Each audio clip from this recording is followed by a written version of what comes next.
Nesse vídeo eu quero ajudar pessoas que desejam mudar de país a se organizarem financeiramente, compartilhando minha experiência e dando dicas práticas de como eu cheguei lá ganhando muito pouco. Oi, eu sou Scarlett Rosa, ou Sky se preferir, eu tenho 27 anos e eu moro na Espanha há 4. Para chegar até aqui eu contei com múltiplos empregos. Para chegar até aqui eu contei com múltiplos empregos e alguns deles simultâneos. Eu trabalhei em food truck, trabalhei cuidando de criança, trabalhei passando roupa para fora, trabalhava de noite numa choperia e quando veio a pandemia trabalhei também como assistente de tradução. A minha experiência mostra que com esforço e planejamento você consegue chegar onde você quer chegar. Como eu trabalhava sem registro formal e eu nunca tive registro formal, na verdade eu tive um trabalho de registro formal que durou 2 meses no Brasil, em todos os anos que eu trabalhei lá, que foram tipo quase 10, não sei quantos, quase 10. O meu planejamento sempre voltou em torno da minha aposentadoria, porque eu sabia que eu não ia ter uma aposentadoria e mesmo com 19 anos eu já pensava nisso e guardava dinheiro, nem que seja R$20 por mês, eu guardava para o meu futuro. Então a minha primeira dica é que mesmo você não tendo um plano perfeito, você não sabendo para onde você quer ir, você não sabendo como você vai fazer, você não sabendo que documentos você tem que ter, se você saber nada, já comece a se planejar financeiramente agora, comece a guardar dinheiro desde já. Quanto antes você começar, o quanto antes você vai ter o dinheiro necessário que você precisa. Uma das estratégias que eu usei para guardar dinheiro, como eu era muito pobre, quando eu tinha um emprego só, eu não conseguia guardar nada, eu conseguia guardar, na verdade, muito pouco. Eu guardava de verdade de 20 e 30 reais, assim, por mês, que era o que sobrava. E para isso eu precisava, tipo, não fazer alguma coisa, não sair para comer, não sair com meus amigos, não sair para beber. Eu tinha que deixar de fazer alguma coisa no mês para conseguir guardar esse pouquinho de dinheiro. Então a minha estratégia foi conseguir um segundo emprego. E durante toda a minha juventude, não que eu ainda não seja jovem, mas durante todo esse meu primeiro momento de vida adulta, eu tive 2 empregos simultâneos para eu conseguir guardar o segundo salário inteiro. Outra coisa que eu fiz foi aproveitar que eu era talentosa. Não gosto muito de falar assim talentosa, porque a gente vai com muita prática fazendo as coisas, mas uma das coisas que eu aproveitei é que eu tinha uma facilidade artística desde muito jovem, então eu comecei a tatuar, e a tatuagem era uma renda extra. Durante um período ela foi minha renda principal, mas a grande parte do tempo ela foi só uma renda extra na minha vida. Então eu aprendi a tatuar, eu fiz cobaias, eu fiz em mim mesma, eu fiz em pele sintética, até eu conseguir, na verdade com muito pouco tempo eu já comecei a fazer por dinheiro, mesmo eu ainda não aceitando completamente a qualidade do trabalho, eu já fazia por dinheiro. Porque eu precisava de uma renda extra e era uma renda que rendia muito. No mês eu conseguia tirar R$300 a mais, isso fazendo por brincadeira. E quando virou minha renda principal, eu conseguia tirar a minha vida da renda principal e o meu outro trabalho era, na verdade, minha renda extra. E esse meu outro trabalho era uma choperia que eu trabalhava de noite e de madrugada na Augusta, que eu me divertia bastante, na verdade, eu gostava bastante desse trabalho, mesmo sendo um pouco puxado de voltar de noite para casa e tudo isso, mas eu ainda conseguia tirar um bom proveito porque eu ficava muito tempo parada e com esse tempo eu aproveitava para estudar. Tirando que o meu chefe ali era muito gente fina e valia muito a pena trabalhar ali. Principalmente levando em consideração que tipo, não era minha renda principal, era só uma rendinha extra, era muito tranquilo, então tipo, era bem bom. E eu acho que isso também é uma coisa que você tem que pensar. Se o seu segundo trabalho ele é muito puxado, você não vai conseguir lidar com os dois. Você pode ter um trabalho que seja um pouco puxado. Se ele for muito, muito puxado já, você também não vai conseguir outro trabalho. Então você precisa de 2 trabalhos tranquilos ou um trabalho um pouco puxado e um muito tranquilo, senão você não vai conseguir. Se você tiver 2 trabalhos puxados, você vai ter um burnout, e não é isso que eu tô recomendando. Na verdade, eu não deveria nem estar recomendando 2 empregos para ninguém, mas eu tô dizendo qual foi a minha estratégia, como foi que eu consegui guardar dinheiro para vir morar fora.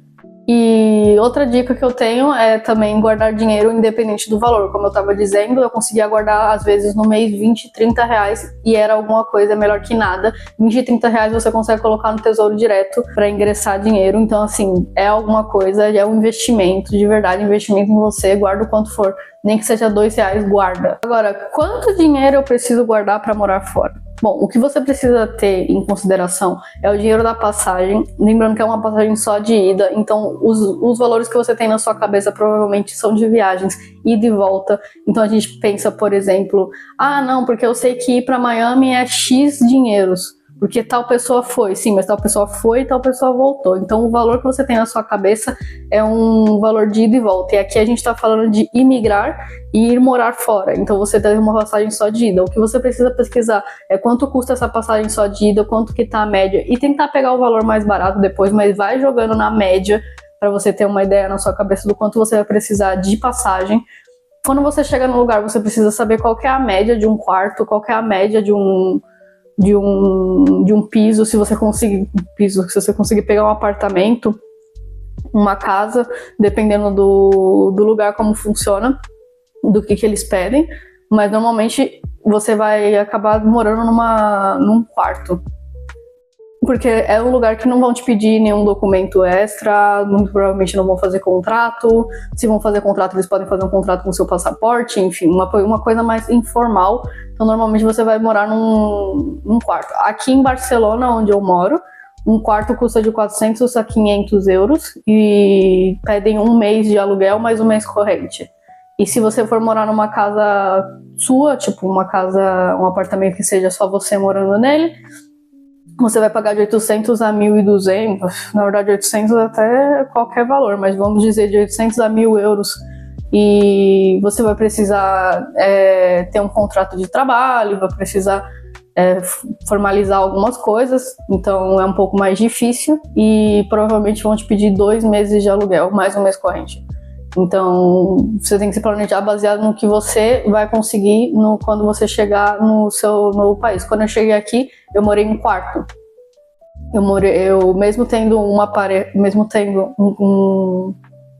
mesmo estando num relacionamento onde a pessoa tinha um emprego, ele ainda não tinha como comprovar meses dentro desse emprego, porque ele tinha acabado de chegar. Então a gente teve que morar primeiro num quarto até ele conseguir por uns meses guardar esses olerites para depois provar em algum lugar que ele trabalhava há X tempo, com um contrato de trabalho que tinha um valor suficiente. Enfim, quando eu cheguei, o primeiro lugar que eu fui morar foi num quarto.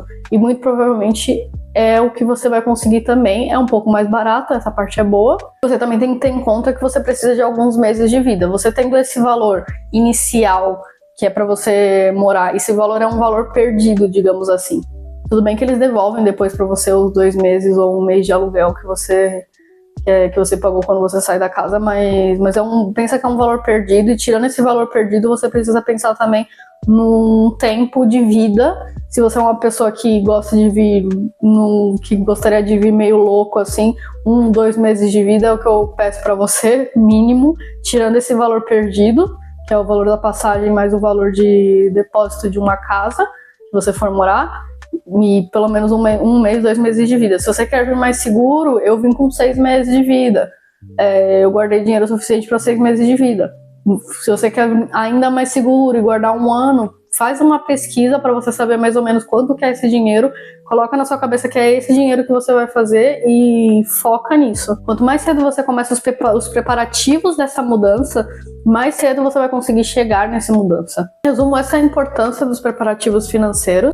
Mais ou menos essas são minhas estratégias de economia. Não se esquecendo de quanto antes você começar, antes você vai conseguir se mudar. Com determinação, organização e planejamento, você vai conseguir chegar onde você quer chegar. Muito obrigado por ter assistido até aqui. Qualquer dúvida, sugestão, xingamento, pode deixar aqui embaixo. Se quiser ficar vendo qualquer vídeo aqui do meu canal, é só seguir e clicar por aqui. Curte, compartilha, clica no botão de seguir. É isso, tchau, gente!